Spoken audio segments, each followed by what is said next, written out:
Hello students, here we are with our next chapter of English from class 7th, and our book name is Honeycomb and our chapter name is Chiwi. Today we will read next chapter, chapter 2nd from unit 4. तो आज हम अपना unit 4 का next chapter 2nd पर unit 4 का chapter 2nd पढ़ेंगे जो है चीवी. तो चीवी मीन्स होता है नसीहत देना, यानी बार बार एक ही चीज़ को बार बार कहना. ठीक है, तो चीवी मीन्स होता है नसीहत देना. तो ये पोएम है, इसमें ये कह रहे हैं कि हमारे जो एल्डर है वो हमें बार बार नसीहत देते रहते हैं, ऐसा मत करो वैसा मत करो. ठीक है, तो यही इसी पर बेस्ड है ये पोएम. चीवी नसीहत देना. Ask yourself as well as your parents. स्वयं से पूछो और साथ ही साथ अपने अपने स्वयं से और साथ ही साथ अपने माता पिता से पूछो. Do you like to be always told what to do और नॉट टू डू. क्या आपको हमेशा यह कहना अच्छा लगता है कि यह करो और वह मत करो.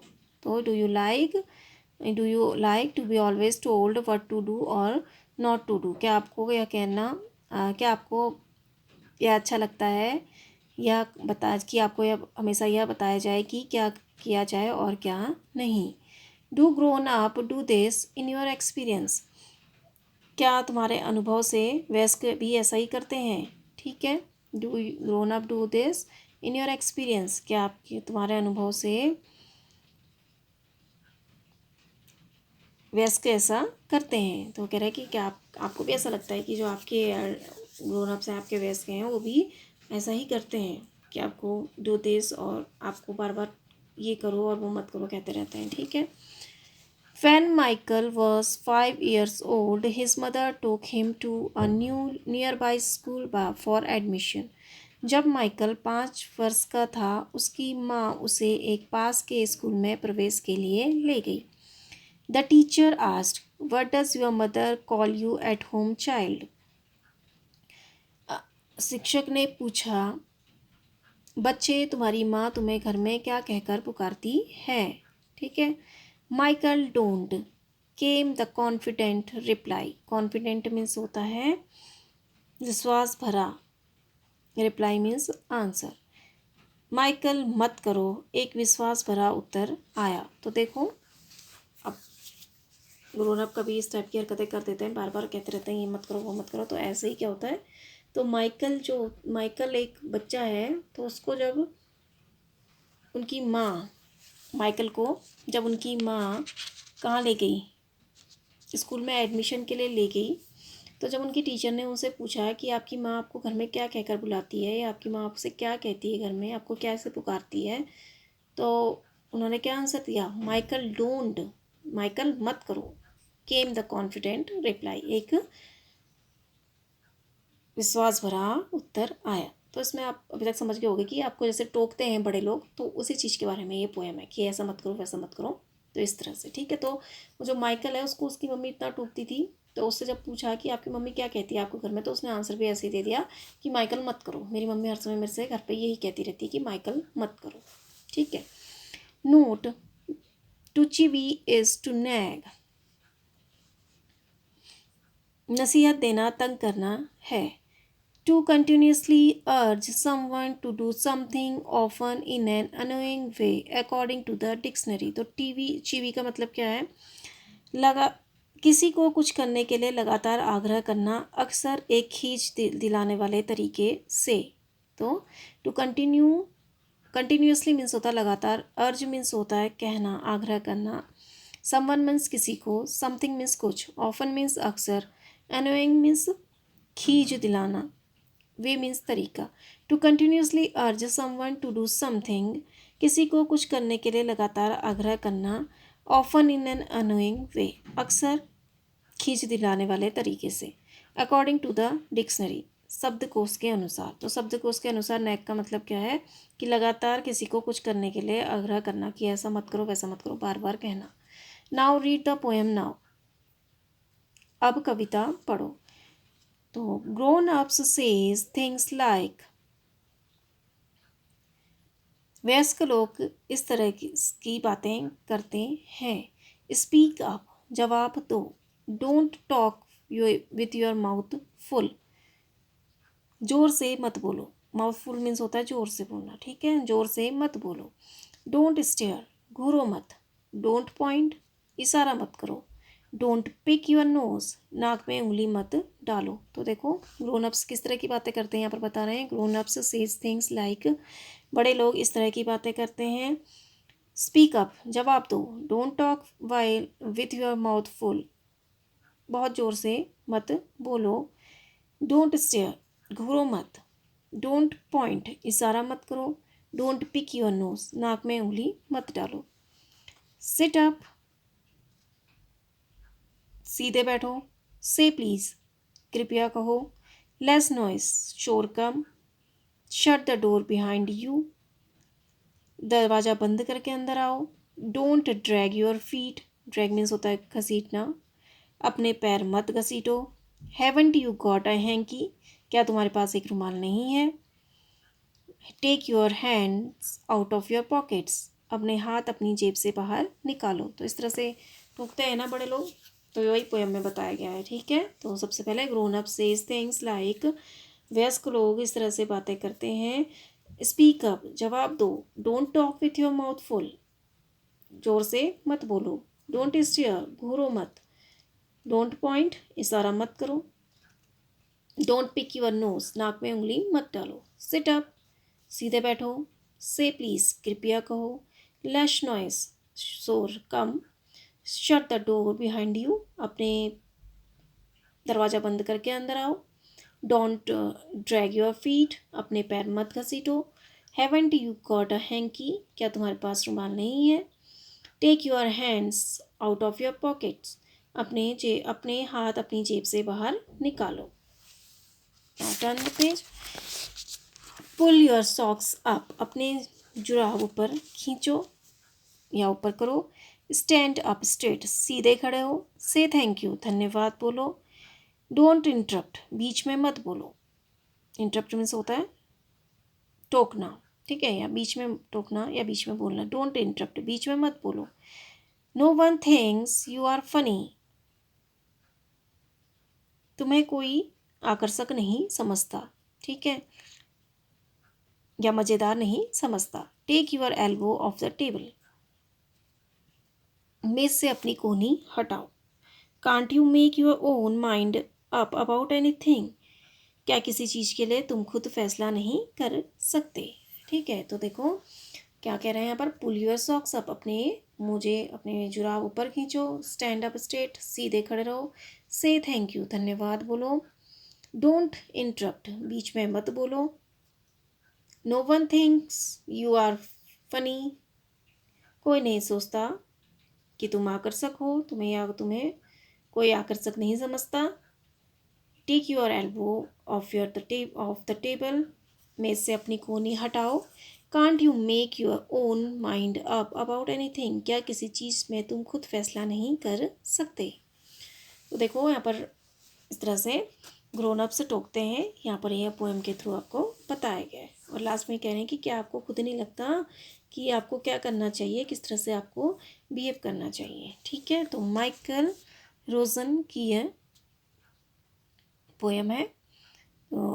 तो इसमें ये बताया गया है कि कैसे हमारे जो वयस्क हैं, एल्डर्स हैं, वो कैसे बिहेव करते हैं, किस तरह से वह हमें हर चीज़ को नसीहत देते रहते हैं। इसलिए इस पोएम का नाम है चीवी, यानी नसीहत देना, कि ये मत करो, वो मत करो, ऐसे बैठो, वैसे मत बैठो। तो इस तरह से यहाँ पर आपको बताया गया है कि कैसे हमारे जो एल्डर है वो हमारे साथ बिहेव करते हैं।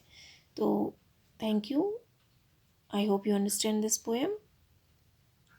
ओके,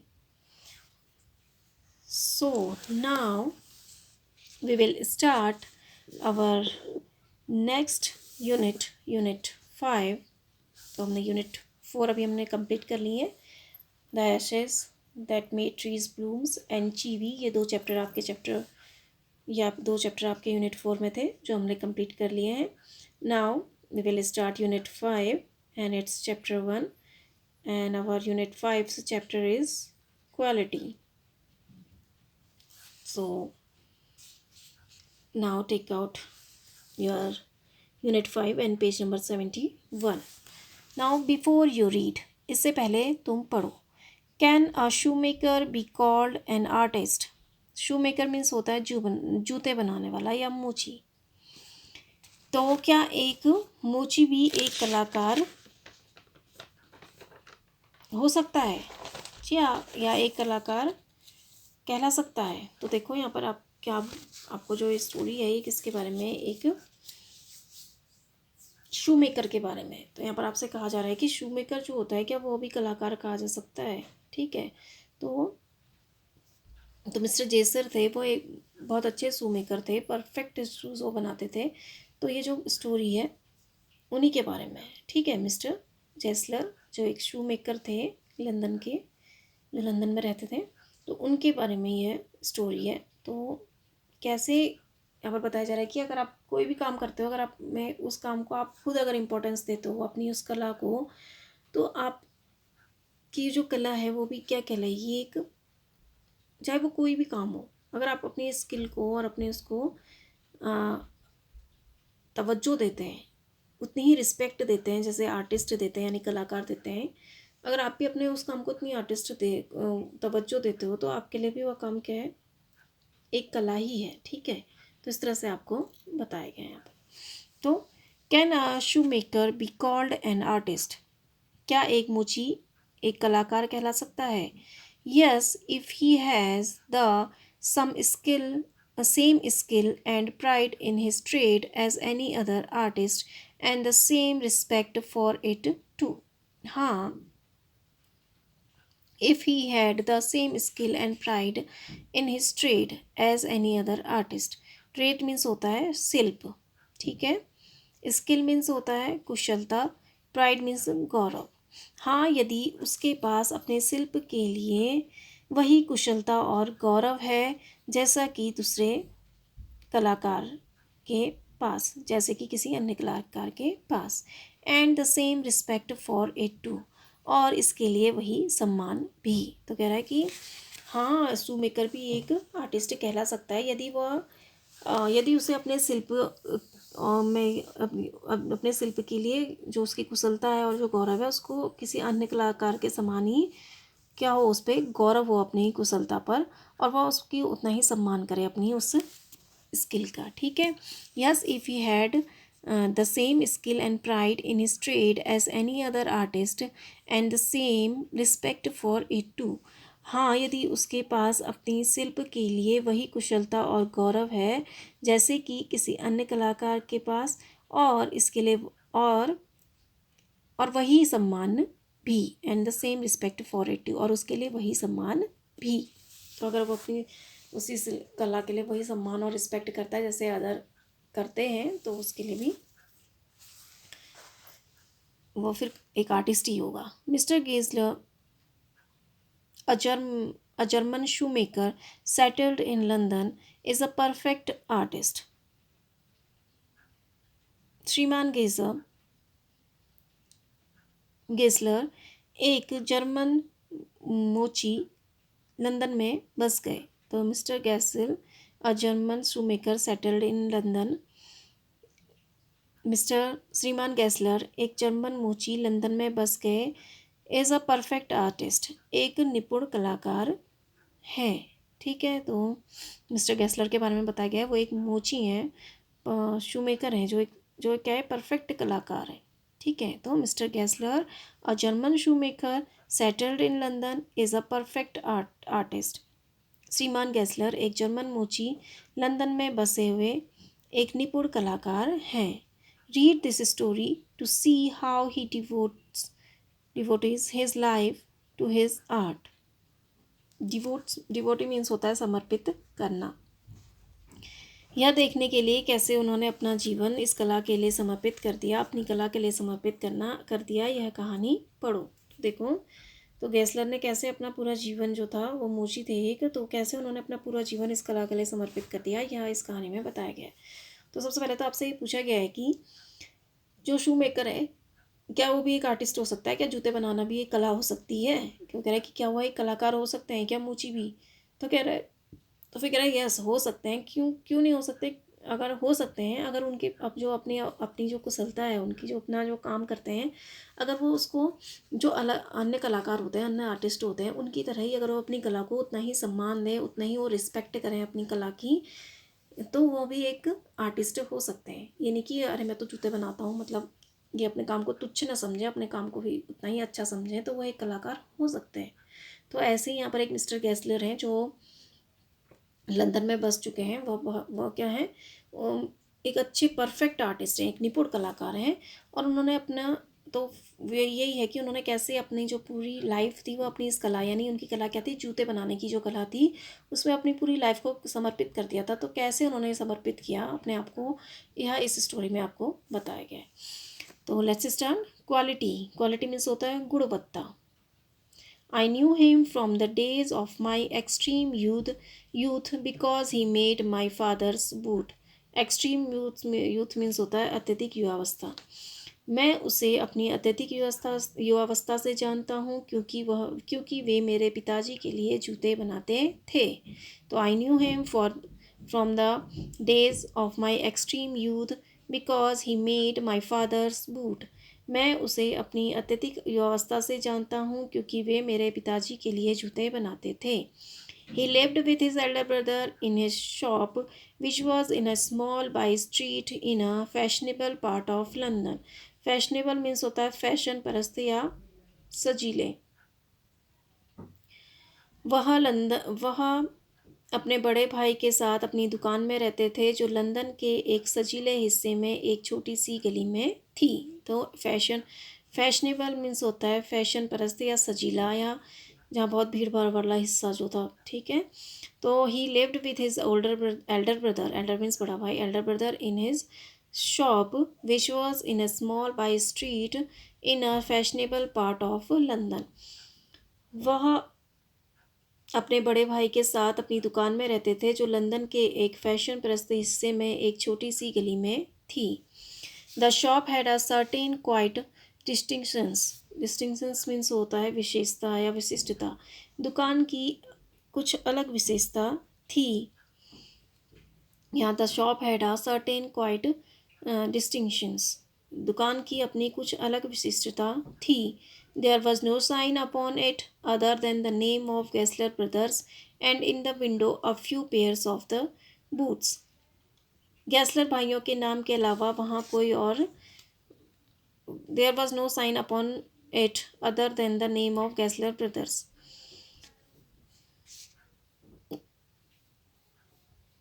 गैसलर भाइयों के नाम के अलावा वहाँ कोई और संकेत नहीं था, मतलब उस दुकान के ऊपर और कुछ नहीं लिखा था सिवाय गैसलर ब्रदर का नाम के अलावा, ठीक है। And in the window a pair of boots, और खिड़की में जूते के कुछ जोड़ी। तो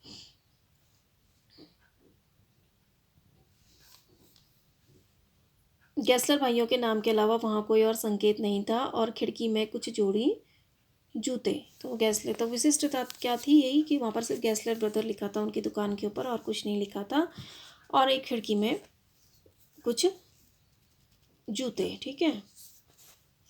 ही made only what was ordered and what is made never failed to fit. He made only what was order.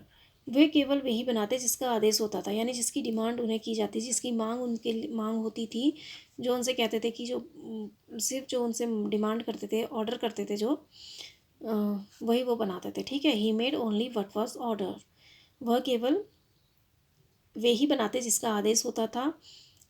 And what he made वह never failed to fit, और वह जो बनाते नाप में कभी असफल नहीं होता। फिट मीन्स होता है नाप, और वह जो बनाते वह कभी नाप में असफल नहीं होता, ठीक है। तो वे केवल वे ही बनाते जिसका आदेश होता, और जो वह बनाते नाप में कभी असफल नहीं होता। मीन्स जिस चीज़ का उन्हें, जिस शूज़ का उन्हें ऑर्डर मिलता था वो सिर्फ वही शूज़ बनाते थे, और वो शूज़ जो भी शूज़ बनाते थे उसका जो नाप होता था कभी भी वह फेल नहीं होता था, मतलब फिट होता था हमेशा वो नाप में। To make boots, such boots as he made seemed to me then and still seemed to me mysterious and wonderful. To make boots, जूते बनाने के लिए सच बूट्स ही मेड, ऐसे जूते उन्होंने बनाए। सीम्ड टू मी देन, मुझे तब भी लगता लगता था। And still seems to me, और मुझे अब भी लगता है। मिस्टीरियस एंड वंडरफुल, रहस्यमयी और आश्चर्यजनक। तो कह रहे हैं to make boots such is boots he as he made seemed to me then and still seems to me mysterious and wonderful. जूते बनाने के लिए उन्होंने ऐसे जूते उन्होंने बनाए जो मुझे तब भी लगते थे और अब भी मुझे रहस्यमयी और आश्चर्यजनक लगते हैं। जो मुझे तब भी रहस्यमयी और आश्चर्यजनक लगते थे और अब भी मुझे रहस्यमयी और आश्चर्यजनक लगते हैं। तो कि ऐसे जूते वो बनाते थे। कह रहे वो मुझे तब पहले भी मुझे वो रहस्यमयी और आश्चर्यजनक लगता था और अभी भी मुझे वो रहस्यमयी और आश्चर्यजनक लगता है। ठीक है। तो to make boots such boots as he made seemed to me then and still seemed to me mysterious and wonderful। जूते बनाने के लिए ऐसे जूते उन्होंने बनाए मुझे तब भी लगते थे और अब भी मुझे लगता है रहस्यमयी और आश्चर्यजनक। तो देखो वो कह रहा है कि मैं उन्हें, जो गैसलर हैं, उन्हें बहुत अपनी युवावस्था से ही जानता हूँ क्योंकि वो मेरे पिताजी के लिए जूते बनाते थे और उनकी जो दुकान, वो अपने बड़े भाई के साथ उसी दुकान में रहते थे और उनकी जो दुकान थी लंदन के एक फैशनेबल जो पार्ट था, यानी सजीला फैशन प्रस्त जो हिस्सा था, उसमें उनकी एक छोटी सी गली में उनकी दुकान थी और उसमें कुछ तो अलग विशिष्टता थी। और विशिष्टता क्या थी उनकी दुकान में कि उनकी जो दुकान के ऊपर सिर्फ गैसलर बंधुओं का नाम लिखा था और खिड़की पे कुछ जोड़ी जूते, और वे सिर्फ वही बनाते जिनका उन्हें आदेश मिलता और उनके बनाए हुए जूतों की नाप कभी भी गलत नहीं होती। और वो कहता है कि मुझे तब भी उनके जो जूते वो बनाते थे और उन्होंने ऐसे जूते बनाए वो मुझे तब भी आश्चर्यजनक और रहस्यमयी लगते थे, अभी भी आश्चर्यजनक और रहस्यमयी लगते हैं कि वो ऐसे जूते कैसे बना लेता है। ठीक है। I remember well my shy remarks one day while stretching out to him my youthful foot. I remember means याद आना, शाई रिमार्क मीन्स शर्मिली टिप्पणी, स्ट्रेचिंग मीन्स खींचना, यूथफुल मीन्स युवा। ठीक है। तो मुझे अच्छी तरह से अपनी शर्मिली टिप्पणी याद है, एक दिन जब उन्होंने मेरा युवा पैर बाहर खींचा। तो ना तो कह रहा है कि I remember well my shy remark one day while stretching out to him my youthful foot. मुझे अच्छी तरह से अपनी शर्मिली टिप्पणी याद है, एक दिन जब उन्होंने while stitching out to him my youthful feet, जब एक दिन वह मेरी नाप लेने के लिए मेरा युवा पैर बाहर खींच रहे थे। ठीक है। तो कह रहा है कि एक दिन जब मैं उनके पास गया और वो मेरी नाप ले रहे थे तो मैंने जो एक टिप्पणी की वह मुझे अभी तक याद है। ठीक है। तो एक दिन जब उन्होंने मुझे अच्छी तरह से अपनी शर्मिली टिप्पणी याद है, एक दिन जब वे मेरा युवा पैर बाहर खींच रहे थे।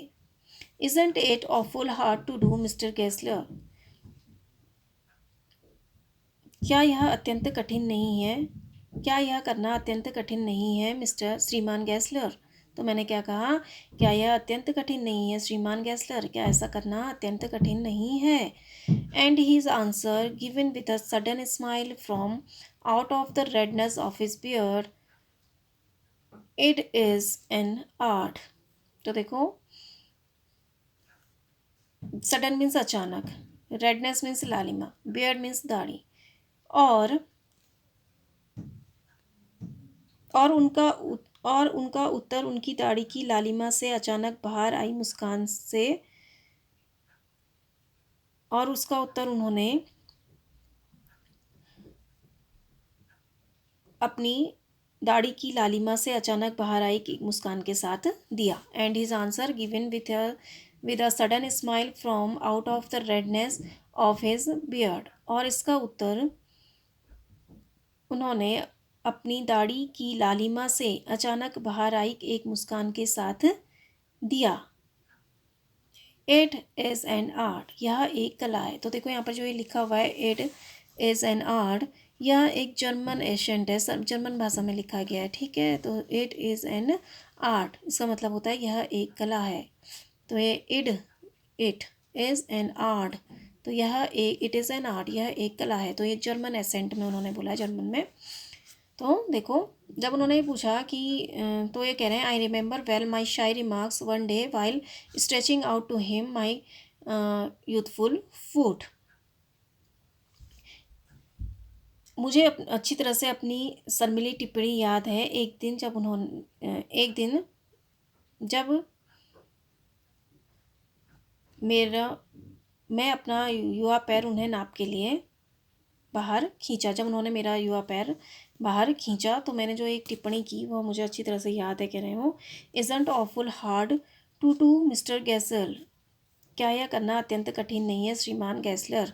And his answer given with a sudden smile from out of the redness of his beard, it is an art. और उसका उत्तर उनकी दाढ़ी की लालिमा से अचानक बाहर आई एक मुस्कान के साथ दिया। और इसका उत्तर उन्होंने अपनी दाढ़ी की लालिमा से अचानक बाहर आई एक मुस्कान के साथ दिया। इट इज़ एन आर्ट, यह एक कला है। तो उन्होंने कहा कि यह जो काम है वह कठिन नहीं है बल्कि एक कला है। It was not possible to go to him very often. His boots lasted terribly, having something beyond the temporary, some essence of boot stitches into them. तो कह रहा है, देखो, it was not possible. Possible means संभव, often means अक्सर। It was not possible to go to him very often. अक्सर उनके पास जाना संभव नहीं होता था। हिज बूट्स लास्टेड टेरिबली, उनके बनाए जूते बहुत चलते थे। टेरिबली मतलब उनके जो बनाए हुए जूते बहुत चलते थे। लास्टेड टेरिबली मीन्स बहुत अधिक चलना। तो हिज बूट्स लास्टेड टेरिबली, उनके बनाए जूते बहुत अधिक चलते थे। Having something beyond the temporary, अस्थाई से कुछ, हैविंग उनमें कुछ, अस्थाई से कुछ परे था। तो वो टेम्परेरी नहीं थे, कह रहे हैं जो टेम्परेरी जो अस्थाई जो होते हैं वो अस्थाई से कुछ परे था। Something having beyond the temporary, अस्थाई से कुछ परे था। Some essence of boot stitches into them, जूतों का कुछ सार उसमें सिला गया। ठीक है, तो जूतों का कुछ जो सार था, इसेंस था, उसमें सिला गया था। ठीक है, some essence of boot stitches into them, जूतों का कुछ सार उसमें सिला गया था। तो कह रहा है कि यहाँ पर वो कह रहे हैं कि it was not possible to go to him very often, his boots last terribly, having something beyond the temporary, some essence of boot stitches into them.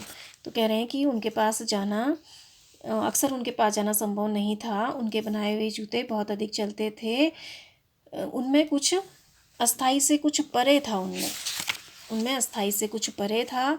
कुछ सम जूतों का कुछ सार उसमें सिला गया था। तो वो कह रहे हैं कि उनके जूते बहुत चलते थे। कुछ तो जो था तो जब टेम्परेरी जूतों से कुछ तो अलग उनके जूतों में था, कुछ तो परे था उनके जूतों में। ठीक है, तो वो कह रहे हैं कि जूतों का जो सार था उसमें कुछ, उस जूतों का कुछ सार उनमें सिला गया था। One went in not as into most shops but restfully as one enters as church and sitting on the single wooden chair weighted.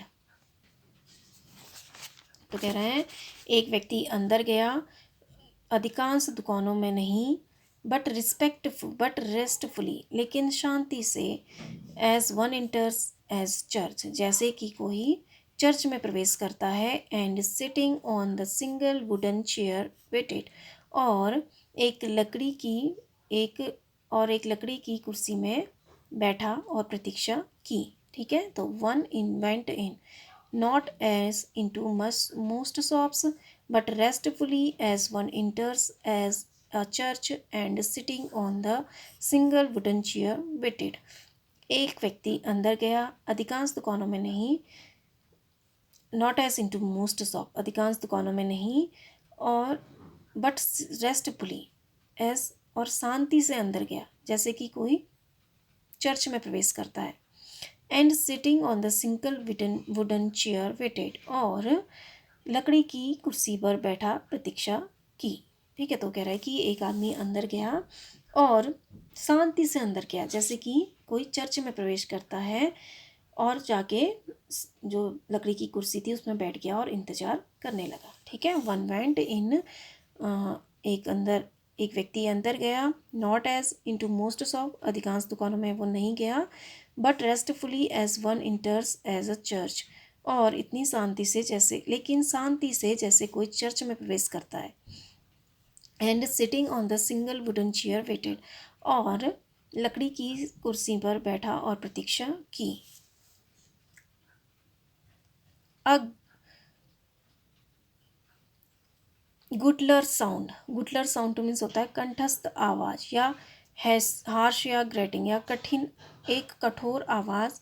And the tip tip of his slippers beating the narrow wooden stair, and he would stand before one without coat a little bent in leather apron with sleeves turned back, blinking as if awakened from some dreams of boots. A guttural sound means होता है कंठस्थ आवाज या कठोर आवाज, एक कठोर आवाज। And the tip tap of slippers beating the narrow wooden stairs, और उसके चप्पल की टिप टिप की आवाज संकीर्ण लकड़ी की सीढ़ी को पीट रही थी।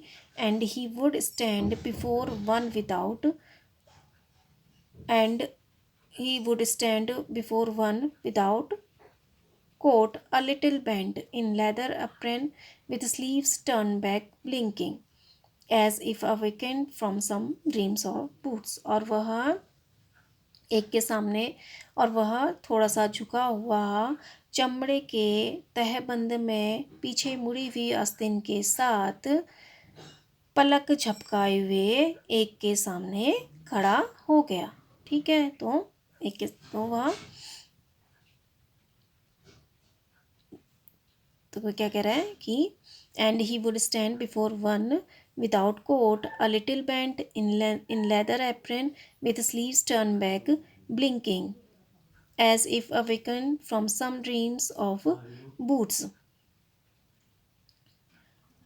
उसकी चप्पल की टिप टिप की आवाज़ संकीर्ण सीढ़ी को पीट रही थी, और वह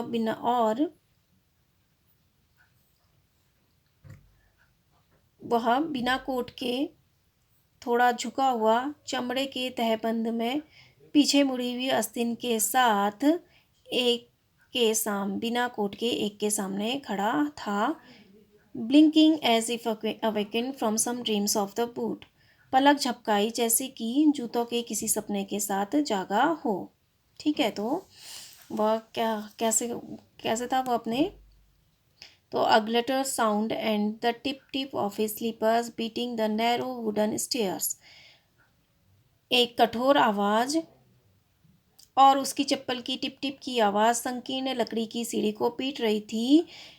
and he would stand before one without coat, a little bent in leather apron with sleeves turn back, blinking as if awaken from some dreams of boots, और वह बिना कोट के एक के सामने खड़ा था, थोड़ा सा झुका हुआ चमड़े के तहबंद पीछे मुड़ी हुई आस्तीन के साथ, पलक झपकाई जैसे कि जूते के किसी सपने से जागा हो। ठीक है, तो इस तरह से वह एक के सामने खड़ा हो गया, एक के सामने थोड़ा सा उसका कैसा, थोड़ा सा झुका हुआ चमड़े के तहबंद में पीछे मुड़ी हुई आस्तीन के साथ, पलक झपकाई जैसे कि जूते के किसी सपने से जागा हो, वह एक के सामने खड़ा हो गया।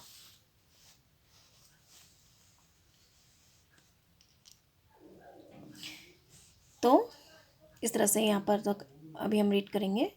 I hope you understand. Thank you and have a nice day.